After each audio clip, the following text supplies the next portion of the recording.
Hello guys, welcome back to again अनस्की story. आज फिर हम एक नई कहानी लेकर आपके सामने उपस्थित हैं। दोस्तों, वीडियो स्टार्ट करने से पहले मैं आपसे एक बात कहना चाहता हूँ। अगर ये वीडियो आप तक पहुँच गई है तो प्लीज़ आप चैनल को सब्सक्राइब करें और मुझे अपना छोटा भाई समझकर सपोर्ट करें, क्योंकि आपके सब्सक्राइब करने से हमें मोटिवेशन मिलता है और वीडियो बनाने में भी अच्छा लगता है। तो प्लीज़ आप लोग मुझे सपोर्ट करें। तो चलिए शुरू करते हैं आज की कहानी, डायन का टोटका हॉरर स्टोरी। मध्य प्रदेश के एक घने जंगल के किनारे बसा एक गांव था, कालादेव। इस गांव के चारों तरफ पेड़ों की एक मोटी परत थी, जैसे कि प्रकृति ने जानबूझकर इसे दुनिया से काट दिया हो। गांव के लोग सीधे साधे और मेहनती थे, लेकिन एक अजीब सा डर हर वक्त उनके चेहरों पर तैरता था। कोई बाहर की दुनिया से आता तो देखता ये लोग रात होते ही अपने दरवाजे बंद कर लेते, खिड़कियों पर मोटे कपड़े लटका देते और दिए की जगह लालटेन तक बुझा देते। कोई भी रात के बाद बाहर नहीं निकलता था, क्योंकि इस गांव की सीमा पर एक वीरान झोपड़ी में रहती थी चुड़ैल शंबरी, जो कभी इंसान थी पर अब सिर्फ खून और बदले की प्यास से भरी एक डायन बन चुकी थी। कहते हैं सालों पहले शंबरी एक तांत्रिक की पत्नी थी। वो साधारण औरत नहीं थी, उसमें तंत्र की शक्ति थी। लेकिन एक दिन कुछ गांव के लोगों ने उस पर किसी बच्चे को मारने का आरोप लगाकर उसे जिंदा जला दिया। लेकिन मरने से पहले उसने श्राप दिया था कि वह वापस आएगी और एक एक करके पूरे गांव को खत्म कर देगी। उस रात से गांव में अजीबोगरीब घटनाएं शुरू हो गईं।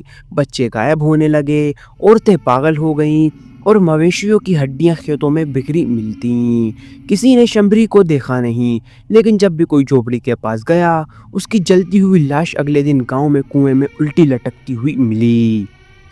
एक दिन गांव का एक साहसी नौजवान अर्जुन तय करता है कि वह इस रहस्य का अंत करेगा। वह शहर में पढ़ा लिखा था और भूत प्रेतों पर विश्वास नहीं करता था।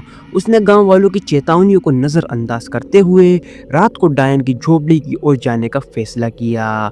उसके हाथ में कैमरा था, जेब में कुछ ताबीज़ और जहन में बस एक इरादा, इस झूठ को बेनकाब करना। लेकिन जैसे ही वह झोपड़ी के करीब पहुंचा, उसे एक अजीब सी सड़ी हुई मांस की बदबू आई और फिर वह कुछ देखता है। एक अजली औरत जिसकी आंखें काली और गहरी थीं, जो बिना हिले डुले उसे देख रही थी। शंबरी ने अर्जुन की ओर देखा और एक जोर की चीख मारी। अर्जुन वहीं बेहोश हो गया और सुबह उसकी हालत ऐसी मिली जैसे उसकी आत्मा शरीर से खिंच गई हो। उसकी आंखें सफ़ेद थीं और चेहरा खून से सना हुआ। डॉक्टरों ने कहा उसे कोई मानसिक आघात लगा है, लेकिन गांव वाले जानते थे कि अर्जुन अब वो नहीं रहा, उसके अंदर अब कोई और है। और फिर अर्जुन के माध्यम से डायन ने अपनी मौजूदगी बढ़ा दी। गांव में रोज रात को किसी न किसी की मौत होने लगी। सभी मरने वालों के गले पर एक जली हुई हथेली की छाप होती, जो साफ दिखती थी कि डायन का टोटका अब चालू हो चुका है।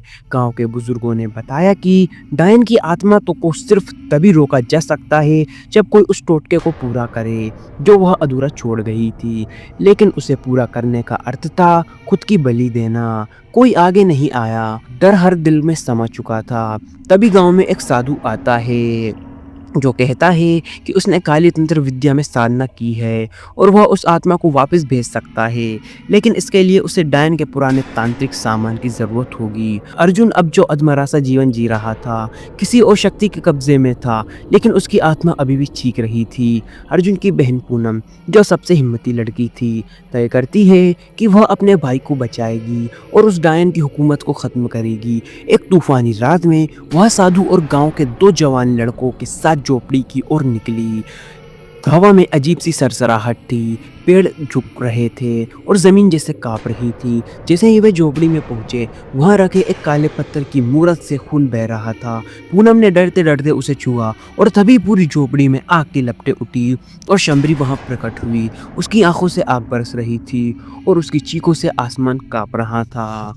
यह आग इतनी तेज थी कि झोपड़ी में जाने वाले सभी लोग मारे गए। उनकी लाश तक नहीं मिली, सब कुछ जलकर राख हो गया और गांव वालों ने समझ लिया कि शंबरी के आतंक से मुक्ति पाना मुमकिन नहीं है।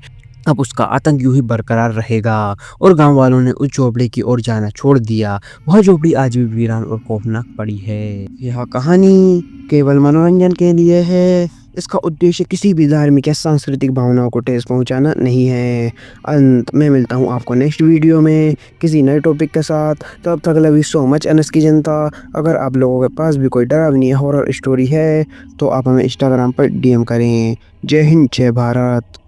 अगर आपको वीडियो अच्छी लगी हो तो प्लीज़ वीडियो को लाइक करें और चैनल को भी सब्सक्राइब करके बेल नोटिफिकेशन को ऑल पर प्रेस कर दें। Thanks for your watching.